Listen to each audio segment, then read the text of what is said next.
Ignited Minds Tutorials, a renowned educational platform, has recently released an enlightening series of videos on the topic of some natural phenomena for Class 8 CBSE students. These educational videos, available on YouTube, aim to provide a comprehensive understanding of various natural phenomena to help students excel in their science curriculum through the expertise of highly qualified instructors. Ignited Minds Tutorials has designed these videos to simplify complex concepts and present them in a student-friendly manner. The carefully crafted explanations cover a wide range of topics, including earthquakes, lightning, and the phenomenon of charging by rubbing. Students will also learn about conductors, insulators, and the fundamental principles behind these natural occurrences. With a focus on knowledge dissemination, these videos provide students with a deeper insight into natural phenomena, enabling them to grasp the concepts more effectively. The visually engaging content and interactive demonstrations help in enhancing the learning experience and cultivating a genuine interest in science. Whether students are studying independently or seeking support for their classroom studies, these videos serve as an invaluable resource. Ignited Minds Tutorials aims to inspire a love for learning and encourage students to explore the wonders of science. Ignited Minds Tutorials series on some natural phenomena for Class 8 CBSE is a must-watch for students who wish to excel in their science education. Accessible on YouTube, these educational videos offer a wealth of knowledge, ensuring a firm foundation in the fascinating world of natural phenomena.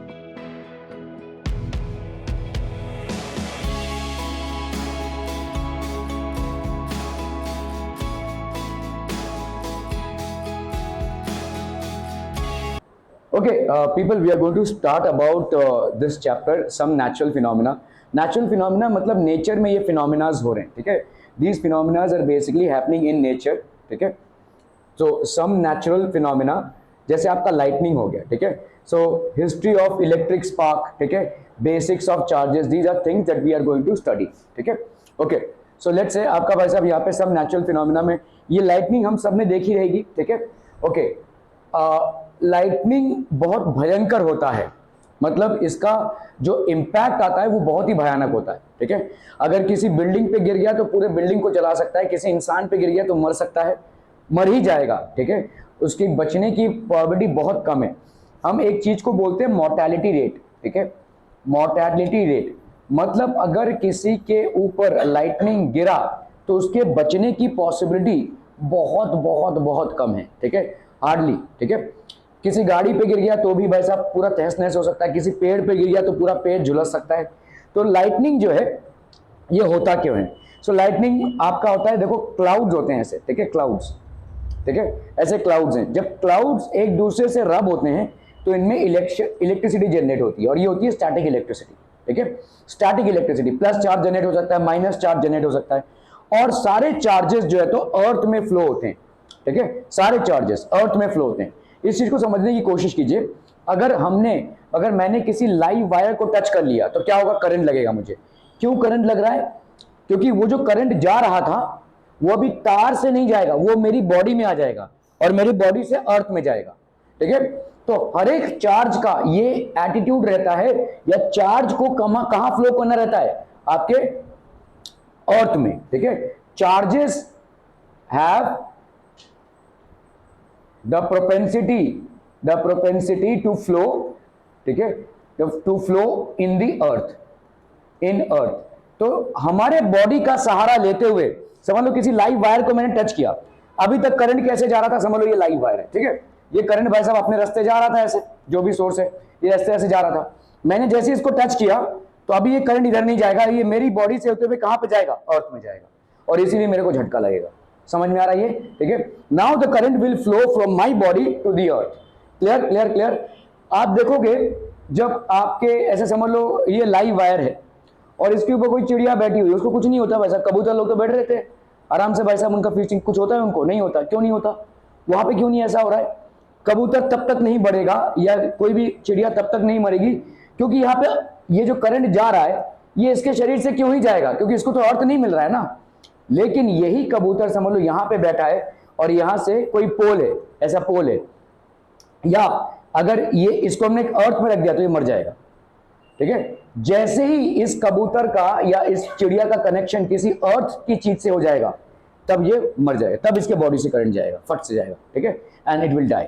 Clear है, समझ में आ रहा है ये। सो until and unless, तो ये देखिए आप भाई साहब, कोई इंसान अगर है, अगर कोई इंसान ऐसे भाई साहब ऐसे लटक रहा है, कुछ नहीं होगा उसको, जब तक वो लटक रहा है ऐसे मस्त में एकदम बंदर की तरह लटक रहा है भाई साहब, बहुत ज्यादा वोल्टेज जा रहा है, कुछ नहीं होगा उसको, ठीक है। लेकिन जैसे ही इस इंसान का कांटेक्ट अर्थ से हो जाएगा ही विल डाई फटाक से, क्योंकि अभी क्या होगा, करंट इससे फ्लो होगा, करंट इसके बॉडी से फ्लो होगा। समझ में आ रहा है। तो इसको हम बोलते हैं अर्थिंग। मतलब आप देखो ये कोई भी जो स्विचेस होंगे आपके, देखो 3 स्विचेस होते हैं ऐसे, है ना, 3 पॉइंट्स होते हैं, प्लग पॉइंट्स, प्लग जो होता है आपका ऐसा होता है ना, ठीक है। तो आप देखोगे जैसे टीवी वगैरह हो गया, वहां पे ऐसे 2 से काम चल जाएगा, है ना। लेकिन एसी हो गया, गीजर हो गया, कंप्यूटर हो गया, जो हाई आउटपुट वाले आपके हैं उनके 3 प्लग पॉइंट्स लगेंगे, एक से करंट आ रहा है, एक से करंट जा रहा है। इसका क्या काम, इसका काम होता है अर्थिंग का। ये आपके बिल्डिंग के अर्थिंग से कनेक्टेड रहता है। जब ट्रैफिक बहुत ज्यादा हो जाता है, ट्रैफिक कहां पे ज्यादा होगा, जब आपने एसी चलाया रहेगा, जब आपने भाई साहब कंप्यूटर चलाया रहेगा, जब आपने भाई साहब कोई हाई आउटपुट वाली चीज चलाई रहेगी। एक मिनट। तो अभी जब आपने कोई बहुत हाई आउटपुट वाली चीज चलाई रहेगी, जो हाई इलेक्ट्रिकल कंज्यूमिंग चीज है, ठीक है, जैसे आपने एसी चलाया रहेगा, गीजर चलाया रहेगा, या आपने कंप्यूटर चलाया रहेगा, इस तरीके का, तो आपका बहुत ज्यादा वोल्टेज जाएगा, मतलब इलेक्ट्रॉन्स बहुत ज्यादा बढ़ जाएंगे, भीड़ बहुत ज्यादा बढ़ जाएगी। और भीड़ जब बढ़ जाती है तो एक्सीडेंट होने के चांसेस ज्यादा रहते हैं। इसीलिए अगर ज्यादा कुछ इलेक्ट्रॉन्स आ गया, ये सीधा क्या करेगा, अर्थ से नीचे फ्लो हो जाएगा, ठीक है। कभी कभी अगर किसी इलेक्ट्रिकल अप्लायंस को चलाने से आपको शॉक लग रहा है, जैसे मिक्सी चलाया आपने और आपको शॉक लगा, तो इसका मतलब उसका अर्थिंग प्रॉपर नहीं है, आपके बिल्डिंग में अर्थिंग का प्रॉब्लम है। तो आप फटाफट किसी इलेक्ट्रिशियन को दिखाकर, आपके घर से या तो अर्थिंग का प्रॉब्लम है या तो पूरी बिल्डिंग में ही अर्थिंग का प्रॉब्लम है, ठीक है। सो ये ऐसा हो सकता है, क्लियर है। क्योंकि आपको कोई, जैसे अगर मैंने किसी अभी ये इलेक्ट्रिकल अप्लायंस है, इसमें मैं लिख रहा हूं, मेरे को शॉक लग गया तो लग सकता है ना, लग ही सकता है। अगर शॉक लग रहा है तो इसका अर्थिंग प्रॉपर नहीं है, इसका अर्थिंग प्रॉपर नहीं है, या इस बिल्डिंग में अर्थिंग प्रॉपर नहीं है, ठीक है। तो अर्थिंग अगर प्रॉपर नहीं होगी तो आपको शॉक लगेगा भाई साहब, ठीक है, क्योंकि इलेक्ट्रॉन जो है तो फ्लो होंगे। खैर, यहाँ पे मैं आपको जो समझाने की कोशिश कर रहा हूं वो ये है कि जितने भी आपके इलेक्ट्रिकल चार्जेस हैं, they will show a tendency to flow, ठीक है, they will show a tendency to flow into the earth, ठीक है। ये हमेशा टेंडेंसी क्या फ्लो करेंगे भाई साहब, they will show a tendency to flow into the earth, ठीक है। Just one moment. ओके, तो आपका सम नेचुरल फिनोमेना में तो लाइटनिंग जो होती है भाई साहब बहुत खतरनाक होती है, ठीक है। खैर, तो हर एक चार्ज का क्या टेंडेंसी है, what is the tendency of a charge, basically people to flow into the earth, ठीक है। जितने भी आपके चार्जेस होते हैं, अभी ये चार्जेस आपके पॉजिटिव हो या भाई साहब हो negative, they will always show a tendency to flow into the earth, ठीक है। अर्थ में फ्लो होने की भाई साहब टेंडेंसी दिखाएंगे, दे will always show a tendency. Clear है, समझ में आ रहा है ये। तो अभी जब इनको कोई बॉडी मिल जाती है, अभी देखो समझ लो यहां पे क्या हो रहा है, ये 2 बादल है ना, एकदम ऊपर लेवल पे। जब भी कोई चीज एक दूसरे के ऊपर रब होती है, ठीक है, तो वहां पे भाई साहब एक बॉडी से दूसरे बॉडी में चार्जेस ट्रांसफर होते हैं, ठीक है। आपने देखा रहेगा ना, वो स्केल लेते हैं आप भाई साहब, इसको करते हैं और फिर छोटे छोटे पेपर होते हैं वो चिपक जाते हैं। क्यों चिपक गए भाई साहब, ऐसा क्यों किया, जैसे आपने स्केल को किसी सिल्क की सरफेस से रब किया तो उस स्केल से क्या हो गया भाई साहब, चार्जेस चले गए उस सिल्क में, और ये स्केल क्या होगा, पॉजिटिवली थोड़ा सा पॉजिटिव चार्ज आएगा, आपको करंट नहीं लगेगा। और जब आप पेपर के छोटे छोटे टुकड़े रखते हैं वो अपने आप चिपक जाते हैं, क्योंकि किसी भी चार्ज बॉडी से ये सारी चीजें चिपकती हैं, है ना, ठीक है। तो ऐसा ही होता है, charges will always show a tendency to flow. अभी देखो समझ लो 2 बादल हैं, अभी जैसे ही इनमें भाई साहब रबिंग होगी तो इनमें एक में शायद पॉजिटिव चार्ज क्रिएट हो जाएगा, एक में नेगेटिव, ठीक है। और अर्थ में ये जैसे यहां पे पॉजिटिव क्रिएट होगा, अर्थ में भाई साहब नेगेटिव क्रिएट हो जाएगा। अभी यहां पे बहुत जोर से ये नीचे जाएगा, ठीक है। This charge will flow directly towards the earth.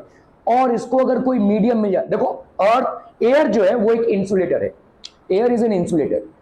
तो मतलब इंसुलेटर मतलब which will not support the flow of charges, charges के फ्लो को वो सपोर्ट नहीं करेगा। लेकिन अगर बीच रास्ते में कोई बहुत बड़ी बिल्डिंग मिल गई तो भाई साहब उसको पकड़ लेगा, ले भाग से जाएगा नीचे, ठीक है। इसलिए आप देखोगे बिल्डिंग के ऊपर से त्रिशूल रहता है, ठीक है। ये त्रिशूल क्यों रहता है मालूम है? ताकि ये चार्ज इसमें आए, बिल्डिंग पे ना गिरे, और ये चार्ज ऐसे होते हुए भाई साहब ग्राउंड में चला जाए। समझ में आ रहा है ये? ताकि बिल्डिंग को नुकसान ना पहुंचाए। समझ में आता है ये? ठीक है। गांव खेड़े में क्या करते हैं लोग, समझ लो आपका भाई साहब ये एक छोटा सा घर है और आजू बाजू कुछ भी नहीं है, ठीक है। अभी ये जो चार्ज है ये भाई साहब गिरेगा आपके घर के ऊपर, तो गांव खेड़े में क्या करते हैं, आजू बाजू ऐसे लोहा फेंक के रखते हैं। ये लोहा फेंक पहले के जमाने में करते थे। ये लोहा जब होता है ये चार्ज को अट्रैक्ट करेगा, ठीक है। तो चार्ज जो है घर पे ना गिर के इसके ऊपर गिरेगा। समझ में आता है? ठीक है। So these are things which will happen. Okay, so let's study people what are some natural phenomena which could be really dangerous. ठीक है। Studying after sunset was difficult, studying after sunset was difficult, illumination around us is now in our control. एक time था जब भाई साहब पढ़ाई लोग अगर पढ़ना चाहते थे तो सनसेट के बाद लाइट नहीं थी तो लैंप वैम्प जला के पढ़ना पड़ता था, जिससे आंखें खराब हो सकती थी। आज की तारीख में ऐसा कुछ भी नहीं है, हमारा लाइफ बहुत ईजी हो गया है, लेकिन हम फिर भी वैसे की वैसे रह गए, है ना। नहीं पढ़ना है हमको, लाइट जलने दो जलने, ठीक है। Illumination around us is now in our control, ठीक है। हम चाहें तो लाइट जला सकते हैं, हम चाहें तो भाई साहब उसको बुझा सकते हैं, तो हमारा कंट्रोल में हो गया। इलेक्ट्रिक बल्ब हमने इन्वेंट कर ली भाई साहब। Travelling small distances would take hours, एक टाइम था भाई साहब छोटे छोटे डिस्टेंसेस में भी आपको बहुत टाइम लग जाता था, है ना। ये आपके बैलगाड़ियां हुआ करती थी, घोड़ा होता था, ठीक है, तो काफी सारा टाइम लग जाता था। लेकिन आज की तारीख में भाई साहब long distances can be travelled in a very short span of time. तो रोडवेज हो गया है, रेलवेज हो गया है, एयरवेज हो गया है, ठीक है, वाटर ट्रांसपोर्ट हो गया है, तो तमाम चीजों से आप इस टाइम के चीज को कर्व कर सकते हैं। तो electric trains have developed. Now washing clothes would take several hours भाई साहब, बहुत टाइम लग जाता था। अभी क्या हो गया, वॉशिंग मशीन भाई साहब फटाफट डालो, पूरे हफ्ते भर का आप निपटा सकते हैं कार्यक्रम। आज की तारीख में clean clothes in just minutes. So आपका इलेक्ट्रिक वॉशर या वॉशिंग मशीन हो गया भाई साहब, ठीक है। Heating water would not be possible without fire. आज मतलब पहले क्या होता था, जब तक आप आग नहीं जलाएंगे तब तक हीट नहीं कर सकते वाटर को, ठीक है। Now what is happening people, hmm, ठीक है, boiling water at the push of a button. जैसे आपने भाई साहब एक बॉल, यहाँ पे आपका कंडेंसर है, इसमें आपका केटली में अपने आप गर्म हो जाएगा, ठीक है। सो विदाउट डेवलपिंग हीट, ठीक है, इलेक्ट्रिक केटली में भाई साहब ये हो जाएगा। So what is common amongst them, इन सब में कॉमन क्या है, इलेक्ट्रिसिटी, ठीक है। इलेक्ट्रिसिटी से आप बल्ब को जला रहे हैं, इलेक्ट्रिसिटी से आप ट्रेन को चला रहे हैं, इलेक्ट्रिसिटी से आप वॉशिंग मशीन को चला रहे हैं, इलेक्ट्रिसिटी से भाई साहब खाना तक बना पा रहे हैं, ठीक है। So the common thing that is there in them is basically electricity, ठीक है। Okay, they all run on electricity. These are examples of current electricity, ठीक है। करंट इलेक्ट्रिसिटी मतलब क्या होता है, करंट मतलब फ्लो हो रहा है जो, ठीक है। इलेक्ट्रिसिटी देखिए दो होती हैं। What are the two aspects of electricity? So we can say that electricity जो है, electricity is actually of two types, ठीक है। One is current and the other one is static, ठीक है। यहां पे करंट में चार्जेस मूव, चार्जेस मूव, यहां पे charges are stationary, charges are stationery.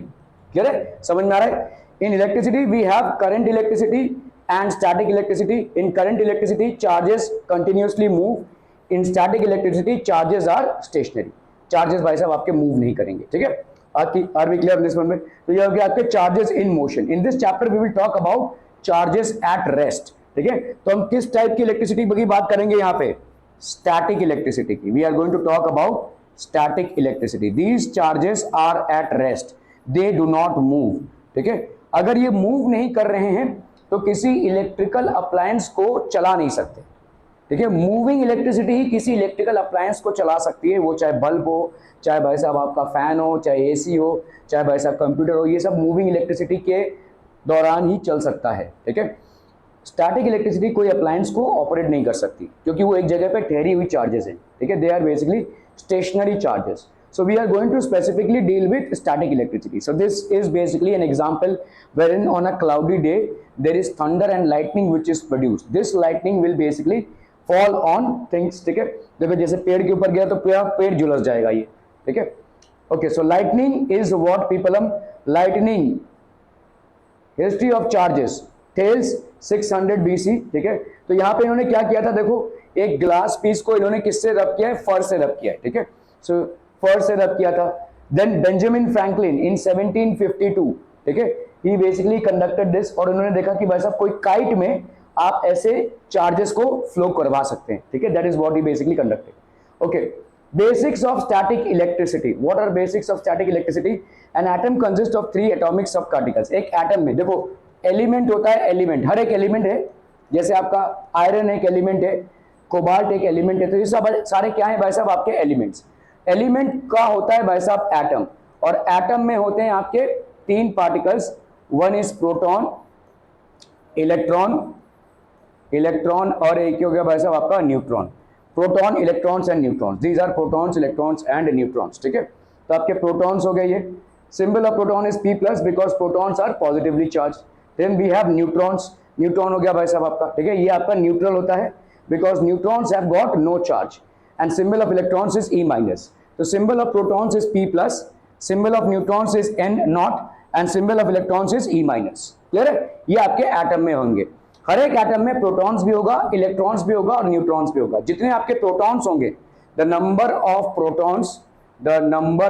Protons will be equal to the number of electrons, ठीक है, इलेक्ट्रॉन्स के बराबर होगा। और इसीलिए भाई साहब एटम क्या हो जाएगा, atom is neutral, atom is neutral.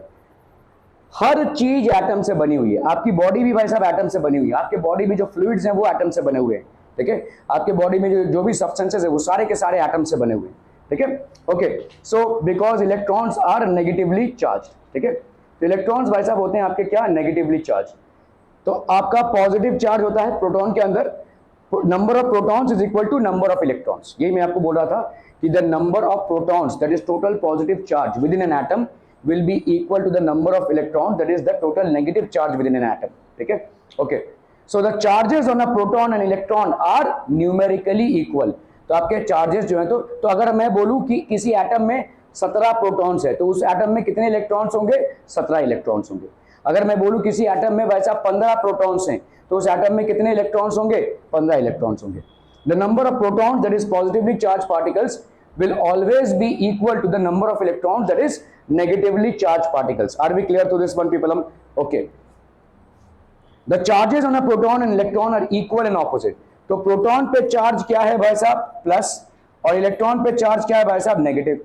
और चार्जेस जो है प्रोटॉन और इलेक्ट्रॉन पे इक्वल होंगे और ऑपोजिट होंगे, ठीक है। तो अगर मैं बोलूं 15 प्रोटॉन्स का चार्ज क्या हो जाएगा, 15 प्लस, 15 इलेक्ट्रॉन्स का चार्ज क्या हो जाएगा, 15 माइनस, ठीक है। तो charges on the proton and electron are equal and opposite, ठीक है। तो ये होगा भाई साहब equal and opposite. In an atom the number of protons are equal to the number of electrons, ठीक है। Hence the total positive charge is equal to the total negative charge. तो टोटल पॉजिटिव चार्ज भाई साहब आपका total negative charge के बराबर होगा। दस an atom is electrically neutral. कोई भी एटम आपका क्या होगा, इलेक्ट्रिकली न्यूट्रल होगा, ठीक है। Any atom will be electrically neutral. Neutral क्यों हो जाएगा, क्योंकि आपके जितने नंबर ऑफ प्रोटॉन्स है उतने नंबर ऑफ इलेक्ट्रॉन्स हैं। तो atom will always be electrically neutral. और न्यूट्रॉन का तो कोई चार्ज होता नहीं है, तो इसका तो कोई लेना देना नहीं है चार्ज के साथ, ठीक है। चार्ज का लेना देना है इलेक्ट्रॉन और प्रोटॉन के साथ। नंबर ऑफ इलेक्ट्रॉन्स एक एटम में और नंबर ऑफ प्रोटॉन्स एक एटम में दोनों भी सेम होंगे, तो इसीलिए आपका एटम जो है हमेशा न्यूट्रल होगा। The atom will always be neutral, ठीक है। Okay okay okay, types of charges अभी हम देखेंगे भाई साहब। Types of charges, the central part of the atom is called the nucleus. It contains protons and neutrons. तो जो सेंट्रल पार्ट होता है उसको हम बोलते हैं न्यूक्लियस। इस न्यूक्लियस के अंदर क्या होगा भाई साहब, प्रोटॉन्स एंड न्यूट्रॉन्स, ठीक है। The nucleus will have basically protons and neutrons. इस न्यूक्लियस के आजू बाजू क्या हो जाएगा, ये एटम है भाई साहब, ठीक है। इस न्यूक्लियस के आजू बाजू ये जो भटकते हुए दिख रहे हैं आपको, these are electrons, these are electrons, ठीक है। तो प्रोटॉन्स एंड न्यूट्रॉन्स होंगे भाई साहब न्यूक्लियस के अंदर, और न्यूक्लियस के आजू बाजू ये आपके इलेक्ट्रॉन्स मंडराते रहेंगे, ठीक है। They will be revolving in certain specific orbits around the nucleus, ठीक है। That is basically the structure of the atom. So आपके जितने भी इलेक्ट्रॉन्स हैं देखिए इस तरह से घूमते रहेंगे। These electrons will keep on revolving. अभी ये एक इलेक्ट्रॉन अगर निकल जाता है तो उसको हम क्या बोलते हैं, फ्री इलेक्ट्रॉन, ठीक है। प्लास्टिक स्ट्रॉ है, समझिए, अगर समझ लीजिए वैसा भी ये प्लास्टिक स्ट्रॉ है, ठीक है, पॉलीथीन हो गया भाई साहब, ठीक है, पॉलीथीन में भी भर भर के इलेक्ट्रॉन्स हैं, ठीक है। तो आपका straw has excess of electrons, तो स्ट्रॉ में भाई साहब क्या है, अभी एक्सेस ऑफ इलेक्ट्रॉन्स हो गया, क्या समझ में आ रहा है? पहले एक इलेक्ट्रॉन था, अभी समझ लो इधर से हमने बहुत सारे इलेक्ट्रॉन्स निकाल के इसमें डाल दिए, तो अभी स्ट्रॉ में क्या हो गया, एक्सेस ऑफ इलेक्ट्रॉन्स हो गया। क्या ये समझ में आ रहा है? देखो समझ लो, पहले स्ट्रॉ में क्या था, लेट्स से उसके पास 100 प्रोटॉन्स थे, तो 100 इलेक्ट्रॉन्स रहेंगे, है कि नहीं? समझ में आ रहा है? क्योंकि हर एटम न्यूट्रल होता है, तो समझ लो इस प्लास्टिक स्ट्रॉ के पास 100 प्रोटॉन्स थे, तो कितने इलेक्ट्रॉन्स रहेंगे, 100 इलेक्ट्रॉन्स। अभी प्लास्टिक से उठाकर कुछ इलेक्ट्रॉन्स हमने इसमें डाल दिए, तो लेट्स से 45 हमने इलेक्ट्रॉन्स इसमें डाल दिए, तो अभी कितना हो गया, 145 इलेक्ट्रॉन, और प्रोटॉन आपके कितने हो जाएंगे, 100। तो इसका मतलब अभी क्या हो गया, 45 जो नेगेटिव चार्ज है वो एक्स्ट्रा हो गया, now it is no longer neutral, तो ये आपका न्यूट्रल नहीं रहेगा, ठीक है। Are be clear on this one people? Okay, so hence it has got a negative charge, तो अभी इसके अंदर क्या हो जाएगा, this body will now acquire a negative charge. Clear people, ठीक है। Polythene has lost electrons, it has more protons, अभी पॉलीथीन ने क्या किया भाई साहब, अपने इलेक्ट्रॉन्स को लूज किया है, तो पॉलीथीन ने अगर लूज कर लिया है तो उसका भाई साहब प्रोटॉन्स हो जाएगा, तो पॉलीथीन का भाई साहब क्या हो जाएगा, पॉलीथीन का भाई साहब हो जाएगा 45 प्लस, ठीक है, और स्ट्रॉ का क्या हो जाएगा भाई साहब 45 minus. Are we clear on this one people? ठीक है। Hence it has positive charge. Objects which acquire a charge are called charge bodies. So वो objects जो एक charge को acquire करते हैं उनको हम बोलेंगे charged bodies. Charging by rubbing, तो आपने भाई साहब किसी समझ लो on rubbing electrons move from glass rod to silk. तो ये भाई साहब कहाँ से मूव हो रहे हैं, किसी ग्लास रॉड को आप सिल्क क्लॉथ से रब कर रहे हैं, तो इसमें क्या हो जाएगा, इसके जो इलेक्ट्रॉन्स है वो वहां पे मूव हो जाएंगे, ठीक है, थोड़े बहुत, ज्यादा नहीं, थोड़े से इलेक्ट्रॉन्स, सम इलेक्ट्रॉन्स, ठीक है, some, only very few, some मतलब वेरी वेरी फ्यू, ठीक है, very few electrons will move from glass rod to silk, ठीक है। तो अभी बताओ मुझे क्या हो जाएगा यहाँ पे, ग्लास रॉड ने अपने इलेक्ट्रॉन्स लूज किए, तो ग्लास रॉड ने अगर अपने इलेक्ट्रॉन्स लूज किए, ग्लास रॉड लूजेस इलेक्ट्रॉन्स, ठीक है, अगर ग्लास रॉड अपने इलेक्ट्रॉन्स लूज कर रहा है तो वो किस टाइप का चार्ज डेवलप करेगा, पॉजिटिव चार्ज, ठीक है। और अगर सिल्क क्लॉथ ने इलेक्ट्रॉन्स गेन किए तो भाई साहब आपके सिल्क क्लॉथ ने इलेक्ट्रॉन्स गेन किए, gained electrons, silk cloth has gained electrons, तो इसका क्या हो जाएगा भाई साहब, नेगेटिव चार्ज, ठीक है। Are we clear on this one people? ठीक है, तो glass rod has lost electrons so it acquires a positive charge, silk cloth has gained electrons so it acquires a negative charge. Are we clear to this one people? ठीक है, बहुत बढ़िया, ठीक है। So this is what is happening. So when a glass rod is rubbed with silk, there is friction. तो जब रब करेंगे हम एक ग्लास रॉड को सिल्क के साथ तो इससे क्या हो जाएगा भाई साहब, फ्रिक्शन जनरेट होगा, और इस फ्रिक्शन के चलते क्या हो जाएगा, electrons would gain energy, due to frictions electrons from the glass rod are transferred to the silk, तो थोड़े बहुत जो इलेक्ट्रॉन्स हैं वो क्या हो जाएगा, इसीलिए स्टैटिक इलेक्ट्रिसिटी का बच्चा पार्टी, ये जो स्टैटिक इलेक्ट्रिसिटी है इसका दूसरा नाम क्या है, इसका दूसरा नाम है frictional electricity. The other name for static electricity is frictional electricity. क्या ये समझ में आ रहा है? ठीक है, so due to friction electron from the glass rod are transferred to the silk, तो इलेक्ट्रॉन्स कहां से गए, ग्लास रॉड से, जो भी सब्सटेंस इलेक्ट्रॉन को लूज करेगा, ठीक है, substance which loses electrons, substance which loses electrons acquires a positive charge, and substance which gains electrons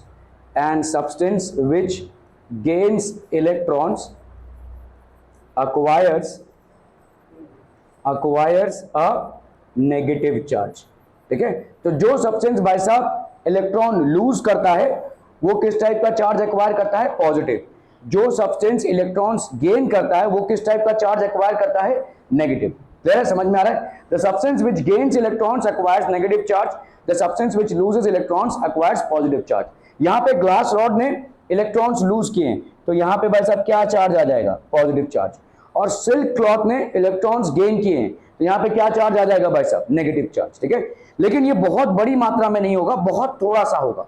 ठीक है, बहुत थोड़ा सा होगा। ठीक है, it would be very less. आप इसको फील नहीं कर सकते हैं, लेकिन छोटे छोटे पेपर्स फील कर सकते हैं। अगर आपने यहाँ पे छोटे छोटे पेपर्स रख दिए एकदम छोटे छोटे, तो ये भाई साहब क्या हो जाएंगे, इसकी तरफ अट्रैक्ट हो जाएंगे, बिकॉज चार्ज बॉडीज अट्रैक्ट, ठीक है, चार्ज बॉडी अपनी तरफ खींचती हैं चीजों को, ठीक है। So due to friction, electrons from the glass rod are basically transferred to the silk. Due to friction, electrons from the glass rod are transferred to the silk. So the glass rod loses electrons. Thus, due to loss of electrons, the glass rod gets positive charge. तो ये आपका positively charged rod हो गया. On the other hand, silk gains same number of electrons. तो silk ने भाई साहब क्या कर दिया, same number of electrons को gain किया है, ठीक है. It is basically the silk gets an equal amount of negative charge. तो द अमाउंट ऑफ पॉजिटिव, अगर समझ लो इसने 1 2 3 4 5 6 इलेक्ट्रॉन्स लूज किए, तो इसके पास ग्लास रॉड के पास भाई साहब अभी चार्ज कितना हो जाएगा, ग्लास रॉड का चार्ज हो जाएगा 6+, ठीक है। और सिल्क क्लॉथ ने 6 इलेक्ट्रॉन्स गेन किए, तो सिल्क क्लॉथ का भाई साहब आपका चार्ज कितना हो जाएगा, 6-, ठीक है। So the amount of charge that is lost by glass rod is equivalent to the amount of charge that is gained by the silk cloth, ठीक है। सो ग्लास रॉड ने 6 इलेक्ट्रॉन, जिसके पास से इलेक्ट्रॉन्स जाते हैं वो क्या हो जाता है, पॉजिटिव चार्ज हो जाता है, और जिसके पास इलेक्ट्रॉन्स आते हैं वो क्या हो जाता है, नेगेटिव चार्ज हो जाता है। तो ग्लास रॉड में क्या आ गया, 6 पॉजिटिव चार्ज आ गए, और सिल्क क्लॉथ में क्या हो गया, 6 नेगेटिव चार्ज हो गया, ठीक है, क्लियर है। तो thus due to loss of electrons the glass rod gets a positive charge and the silk gets an equal amount of negative charge. और सिल्क क्या हो जाएगा भाई साहब, it will acquire an equal amount of negative charge, okay. So negatively charged silk cloth हो गया भाई साहब ये, okay. On rubbing electrons move from fur to ebonite rod. तो जब आप रब कर रहे हैं तो इलेक्ट्रॉन्स कहां से मूव कर रहे हैं, देखो जैसे समझ लो यहां पे आपने इसके पहले क्या लिया था, ग्लास रॉड, और क्या लिया हुआ था भाई साहब आपने, सिल्क क्लॉथ, है ना। जब आपने, तो ये पहले क्या रहेंगे, इनिशियल स्टेज, ठीक है, इनिशियल स्टेज में आपका क्या रहेगा भाई साहब, दोनों भी क्या रहेंगे, न्यूट्रल। इनिशियल स्टेज में दोनों भी न्यूट्रल रहेंगे, ठीक है, ओके। अभी आपका फाइनल स्टेज में क्या हो जाएगा, फाइनल स्टेज में, ठीक है, इनिशियल स्टेज में दोनों भी क्या है आपके, न्यूट्रल है। फाइनल स्टेज में क्या हो जाएगा, ये हो जाएगा आपका plus, glass rod will acquire a positive charge and silk cloth will acquire a negative charge. Are we clear on this one people? Okay. अभी हम आते हैं किसमें, ebonite and wool, ठीक है, ebonite rod and wool पे आते हैं, ठीक है। ebonite rod क्या है भाई साहब, आपका एक टाइप का रॉड है, इसमें आप wool से भाई साहब इसको रब कर रहे हैं, ठीक है। तो wool से जब आप रब करेंगे तो इसका उल्टा होगा, मतलब now from wool, ये wool भाई साहब इलेक्ट्रॉन्स इस wool से इधर जाएंगे, ठीक है। तो ebonite rod में क्या होगा, तो आपका भाई साहब है इधर एबोनाइट रॉड, और ये है आपका वुल। तो वुल में से इलेक्ट्रॉन्स इसमें जाएगा, ठीक है। तो वुल क्या हो जाएगा भाई साहब, तो पहले इनिशियल स्टेज में दोनों भी क्या रहेंगे, इनिशियल स्टेज में दोनों भी न्यूट्रल रहेंगे, ठीक है। वुल से जब ये जा रहा है तो वुल इलेक्ट्रॉन लूज कर रहा है, वुल से इलेक्ट्रॉन्स इधर जा रहे हैं, ये इलेक्ट्रॉन्स जो है इधर जा रहे हैं, तो ये क्या बन जाएगा, ये पॉजिटिवली चार्ज बन जाएगा, दिस विल बी पॉजिटिव, और ये क्या हो जाएगा, एबोनाइट रॉड हो जाएगा आपका नेगेटिव, ठीक है। फाइनल स्टेज में उल्टा हो जाएगा, ठीक है। So when ebonite rod is rubbed with wool, what will happen is the electrons from the wool will move into the ebonite rod, because of which the ebonite rod is going to acquire a negative charge and wool is going to acquire a positive charge. Are we understanding, ठीक है। इस type के electricity को charges bye rubbing, जिसको हम बोलते हैं भाई साहब फ्रिक्शनल इलेक्ट्रिसिटी, ठीक है। This is also known as frictional electricity. And what is the nature of this frictional electricity? इसको हम बोलेंगे static. The nature is static. ठीक है? Are we clear on this one, people?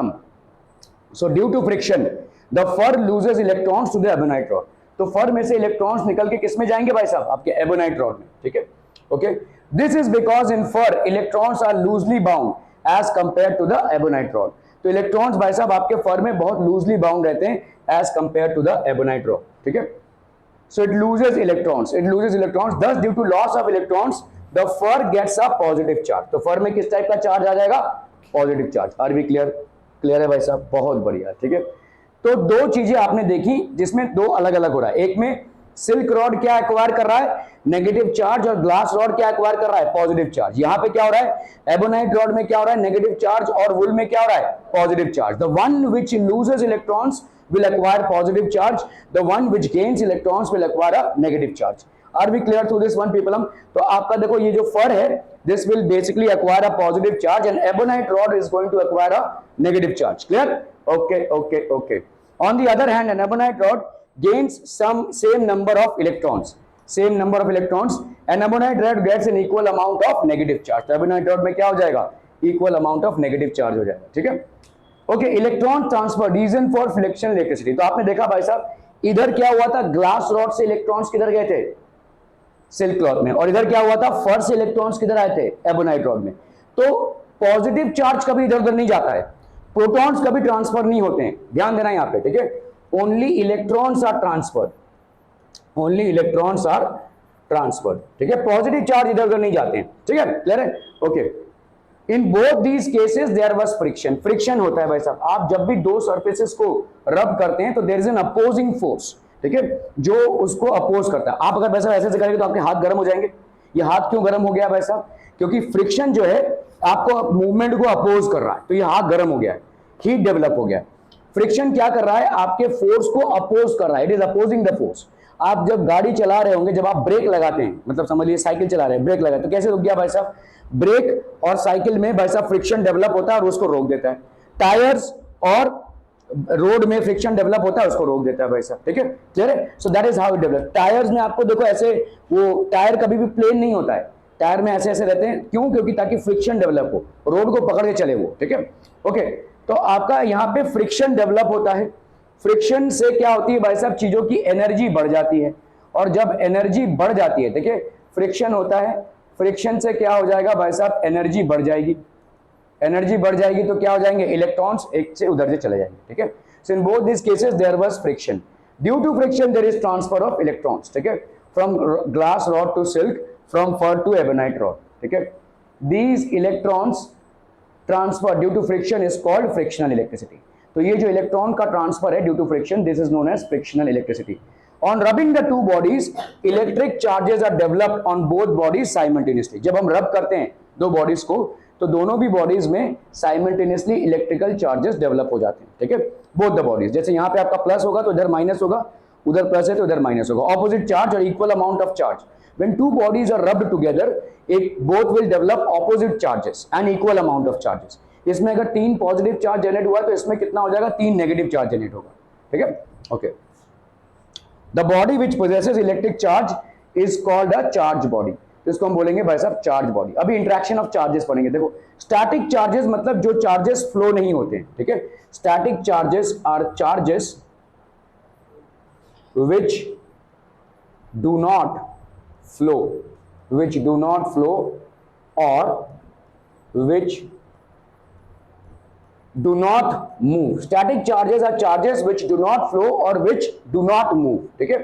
Okay. तो आपका देखो स्टैटिक हो गया यहाँ पे. ठीक है? Can the charges flow through the straw? No. ठीक है? They will not. ठीक है? ये फ्लो नहीं हो पाएंगे. Plastic is a poor conductor of charges. ठीक है? तो प्लास्टिक भाई साहब आपका एक पुअर कंडक्टर है, इसलिए ये मूव नहीं हो पाएगा. अगर इन्हीं चार्जेस को हमने किसी मेटल में डाल दिया होता तो फटाक से फ्लो हो गया होता. Metals are good conductors. Plastic, rubber, these are poor conductors. ठीक है? सो इसमें से भाई साहब ये नहीं होगा क्योंकि प्लास्टिक से बना हुआ है. ठीक है? It will not flow. So can the charges flow through the air? Can they flow through the air? No, because air is also a poor conductor. तो plastic, air, these are all poor conductors. ठीक है?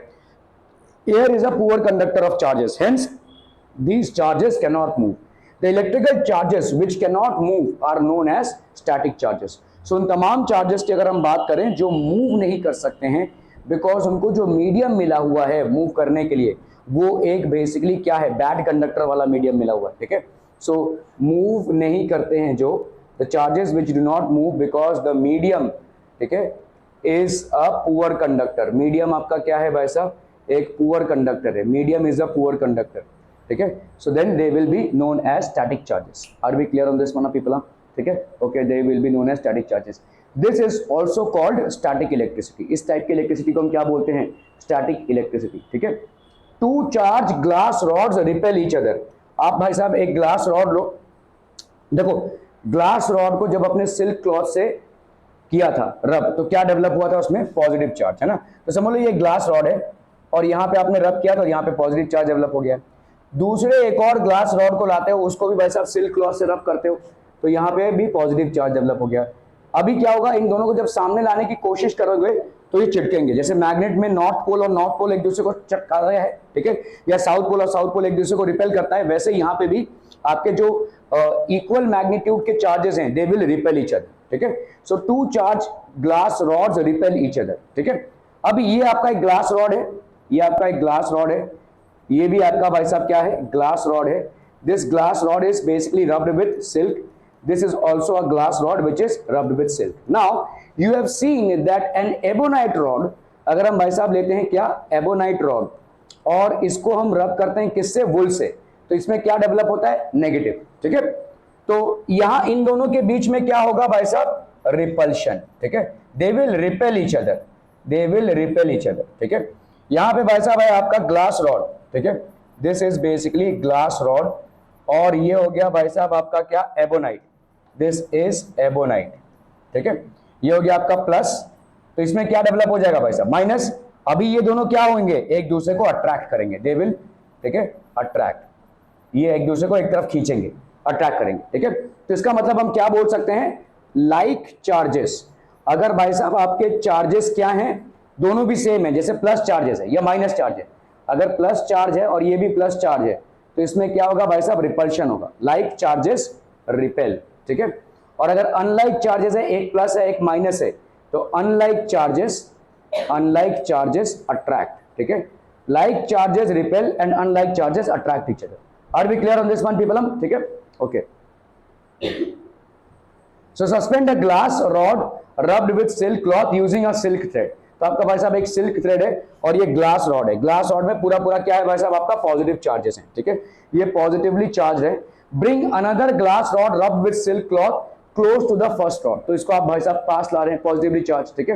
What do you observe, there will be repulsion, ठीक है। तो एक दूसरे से ये भाई साहब पीछे हटे, मतलब ऐसे ला रहे हो तो ऐसे हट जाएंगे, ठीक है, they will basically move out, ठीक है। So what do you observe, you will basically observe that the suspended glass rod moves or tends to move away from the second glass rod. इसको आपने धागे से ऐसे बांधा हुआ है तो ये वैसा मूव करेगा इस वाले ग्लास रॉड से। The suspended glass rod will either move और tends to move away from the other glass rod which is positively charge.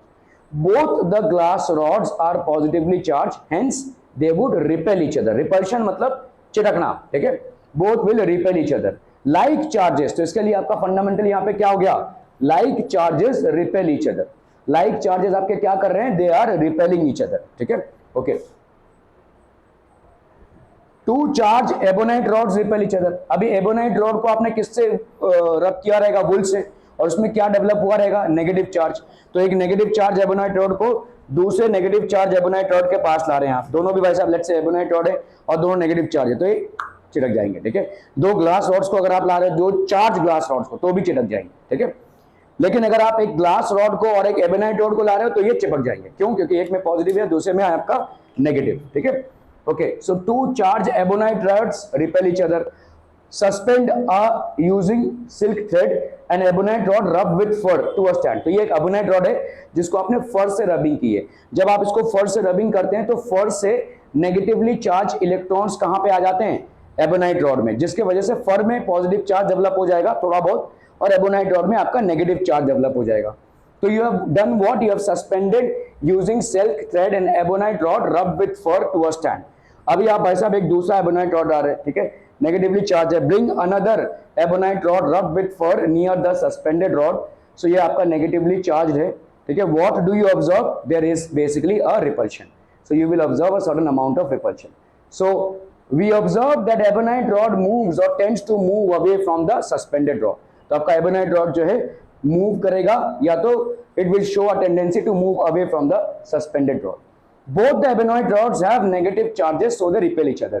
तो इन दोनों में क्या डेवलप हो जाएंगे, negative charges, and they will basically repel each other. तो like charges repel each other, like charges में क्या हो जाएंगे भाई साहब, repulsion. A charge ebonite rod attracts a charge glass rod. Ebonite rod में किस टाइप का चार्ज डेवलप होगा, negative.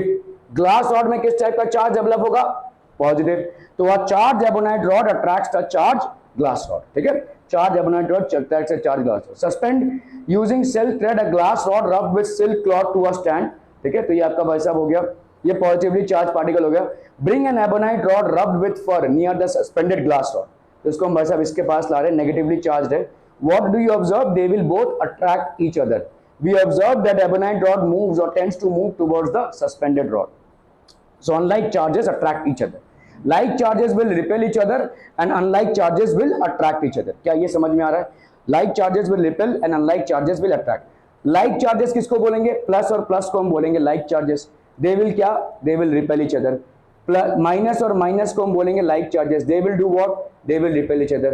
Unlike charges plus and minus, they will do what? They will attract each other. क्या समझ में आ रहा है ये? ठीक है?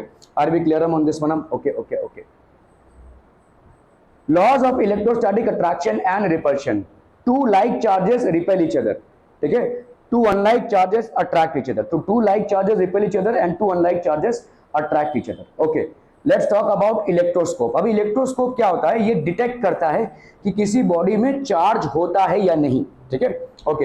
N electroscope can be used for detection of even the feeble और वीक चार्जेस. तो बहुत ही देखो, जैसे मैंने आपको बोला कि ग्लास रॉड आपने लिया है और जब आप ग्लास रॉड को सिल्क से रब करते हो तो उसमें चार्ज डेवलप होता है. आपको झटका लग रहा है क्या? नहीं ना. लेकिन आप देख रहे हो छोटे छोटे पेपर्स वो चिपक जा रहे हैं, लेकिन आपको कोई झटका नहीं लग रहा है. इसका मतलब बहुत ही फीबल, बहुत ही वीक चार्जेस डेवलप हुए हैं. तो इस तरह के अगर किसी बॉडी में बहुत वीक या फीबल चार्जेस डेवलप होते हैं तो उनको डिटेक्ट करने का तरीका क्या है? ठीक है, इसको हम बोलते हैं स्पेक्ट्रोस्कोप. तो स्पेक्ट्रोस्कोप बेसिकली होता क्या है? ग्लास बॉटल जिसको आप बाहर से देख सकते हैं. ठीक है, this is a glass bottle, it has a covering. ठीक है, यहाँ पे आपका मेटल फॉयल होता है और ये भाई साहब अर्थिंग से कनेक्टेड रहता है. This is basically connected to the earth. जैसे मैंने आपको बताया अर्थिंग क्यों होती है? अर्थिंग इसलिए होती है ताकि एक्सेस ऑफ चार्ज जो है वो यहाँ से फ्लो हो जाए, आपको झटका ना लगे.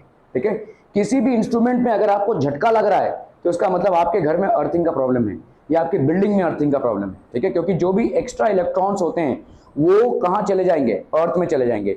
और अगर आपको झटका लग रहा है मतलब वो एक्स्ट्रा इलेक्ट्रॉन्स गए नहीं है, वो आपके बॉडी से होते हुए नीचे जा रहे हैं. तो ये भाई साहब करंट क्रिएट कर सकता है. ठीक है, ओके. तो यहाँ पे एक इंसुलेटर प्लग है. अभी हमने क्या किया भाई साहब? ब्रास डिस्क, ये ब्रास रॉड है, ये आपका क्या हो गया? एल्यूमिनियम स्ट्रिप्स हैं. ठीक है, ये आपके हैं क्या? Aluminium strips. समझ में आ रहा है ये? ओके. अभी ये आपका ब्रास डिस्क है. ठीक है, so what we do? Detection of presence of charge. The presence of charge on a body, the presence of charge on a body is detected with an uncharge electroscope in the following way. ठीक है, by touching the body to the brass disc. ठीक है, अभी आप क्या करोगे भाई साहब? एक बॉडी को लेकर आए. The body to be tested is touched with the disc of an uncharged electroscope. The divergence of its leads is observed. तो भाई साहब क्या हो जाएगा? ये divergence. Following the two cases can arise. ठीक है, केस 1. ठीक है, अभी देखो ये चार्ज बॉडी आप ला रहे हैं. ठीक है, इस डिस्क पे ला रहे हैं. एक आपका चार्ज बॉडी है, अनचार्ज बॉडी भी हो सकता है, इसको आप डिस्क पे ला रहे हैं. ठीक है, नाउ व्हाट विल हैपन? ठीक है, if there is no effect on the leaves the body is uncharge. अगर ये जो लीव्स हैं ये ऐसे ही हैं, कोई इफेक्ट नहीं है, तो बॉडी इज अनचार्ज. अगर ये टें ऐसे हो गए तो बॉडी इज चार्ज. कैसे? देखो, समझो इसमें बॉडी में अभी कोई चार्ज नहीं है, तो अभी भाई इसको इससे छूओगे तो कुछ नहीं होगा. लेकिन अगर इसमें पॉजिटिव चार्ज है तो इसमें क्या डेवलप हो जाएगा? जैसे आप इसको पास में लाएंगे तो इसको क्या डेवलप हो जाएगा? नेगेटिव चार्ज डेवलप हो जाएगा. बॉडी के एक हिस्से में, ये वाला देखो, ये वाला पूरा पाइप है ना भाई साहब. ठीक है, तो बॉडी के एक हिस्से में अगर नेगेटिव चार्ज डेवलप होगा तो दूसरे वाले में क्या हो जाएगा? पॉजिटिव, है ना, पॉजिटिव चार्ज. अभी ये एल्यूमिनियम फॉइल्स मतलब जिसमें आप वो टिफिन वगैरह पैक करते हो ना, उतना पतला है, तो ये पतले में पॉजिटिव चार्ज डेवलप हो गया, तो पॉजिटिव चार्ज इसमें भी पॉजिटिव, इसमें भी पॉजिटिव, तो क्या हो जाएगा? रिपल्शन. ये टें ऐसे हो जाएंगे. हालांकि ये ऐसे रहते हैं लेकिन ये ऐसे हो जाएंगे. क्लियर है? There will be repulsion. So if there is no effect on leaves, अगर ये जो लीव्स हैं, एल्यूमिनियम लीव्स हैं, इन पे कोई असर नहीं हो रहा है, किसी बॉडी को आपने पास में लाया है और इस बॉडी के पास लाने के बावजूद देयर इज नो असर on these leaves, then it is basically an uncharge body. इसमें कोई चार्ज नहीं है. ठीक है, that confirms that the body is uncharge. Now ठीक है, नो डाइवर्जेंस. ठीक है, so the body which your body is uncharge. Now let's say case 2. अभी आप क्या ला रहे हैं? If the leave diverge the body is charge. अभी आप समझ लो कोई चार्ज बॉडी को ला रहे हैं और क्या हो जाएगा? लीव्स ऐसे हो जाएंगे. ठीक है, तो समझ लो ये प्लस है तो इधर माइनस डेवलप होगा, इधर क्या डेवलप होगा? प्लस. और प्लस ऐसे कर देंगे इसको. ठीक है, if the leave diverge the body is basically charge. तो लीव क्या हो जाएगा भाई साहब? आपका डाइवर्ज हो गया है, तो बॉडी इज चार्ज. ठीक है, okay. Reason in case 2 disc rod and leaves all share the charge of the body. So भाई साहब सब के सब क्या करेंगे? इस बॉडी के चार्ज को शेयर करेंगे. क्या ये समझ में आ रहा है? अगर ये भाई साहब प्लस है, जैसे आपने इसको टच करवा दिया, अगर टच नहीं करवाया, आपने इसको ऐसे रखा यहां तक, तो ये प्लस है, तो इधर माइनस डेवलप होगा. जैसे आपने टच करवा दिया तो ये प्लस चार्ज हो तो पूरा फ्लो हो जाएगा. तो ये सब में प्लस चार्ज आ जाएगा, विल ऑल शेयर, और यहाँ पे भी प्लस आ गया और इधर भी प्लस आ गया, तो ऑब्वियसली भाई साहब like charges repel each other. Aluminium leaves है, हल्के हल्के लीव्स हैं, तो they will basically move apart due to repulsion, ठीक है, okay. So note, in case to charge on body is positive, so charge on brass disc, rod and leaves of the electroscope is also positive. तो समझ लो भाई साहब यहाँ पे अगर positive charge है बॉडी में, तो ये पॉजिटिव चार्ज इसमें भी आ जाएगा, इसमें भी आ जाएगा भाई साहब, इसमें भी आ जाएगा और लीव्स में भी आ जाएगा, ठीक है, क्लियर है। अगर आपने इसको टच करा दिया, अगर टच नहीं कराया, यहां तक ही रखा है, तो अगर ये पॉजिटिव है तो ये नेगेटिव हो जाएगा, क्लियर है, ओके। सो ये पॉजिटिव चार्ज भाई साहब आपका फ्लो हो गया। पॉजिटिव चार्ज फ्लो होते होते कहां पे गया, पॉजिटिव चार्ज बॉडी से आया, फ्लो हुआ और एल्यूमिनियम लीव्स तक पहुंच गया। एल्यूमिनियम लीव्स हल्के होते हैं, तो obviously under the impact of the positively charge particles they will drift apart, दोनों भी भाई साहब क्या हो जाएंगे, ड्रिफ्ट अपार्ट हो जाएंगे, ठीक है। due to like charges on the leaves they diverge, तो ये भाई साहब इनमें diverge है। But if the charge on the body would have been negative, charge on the brass leaves and electroscope will also be negative। अगर समझ लो इसमें negative होता था तो इसमें भी नेगेटिव होता था, इसमें भी नेगेटिव होता था और लीव्स में भी नेगेटिव होता था, because of which they would have diverge, ठीक है। तो इससे आप क्या पता कर सकते हैं कि जो बॉडी आप ला रहे हैं उसमें चार्जेस है कि नहीं। अगर लीव्स डाइवर्ज हो रहे हैं तो उसमें डेफिनेटली चार्जेस हैं जिस बॉडी को आपने लाया है। अगर लीव्स में कोई डाइवर्जेंस कॉज नहीं हो रहा है, they stay as it is, then there is no charge in the body, the body is absolutely neutral, ठीक है। तो लीव डाइवर्ज हो रहे हैं भाई साहब, अभी देखो नेगेटिव चार्ज होता था तो ऐसे होता था, ये आपका नेगेटिव चार्ज आया कहां तक, आपके लीव्स तक, hence they will again diverge, ठीक है। Leaves will still diverge due to repulsion between the like charges.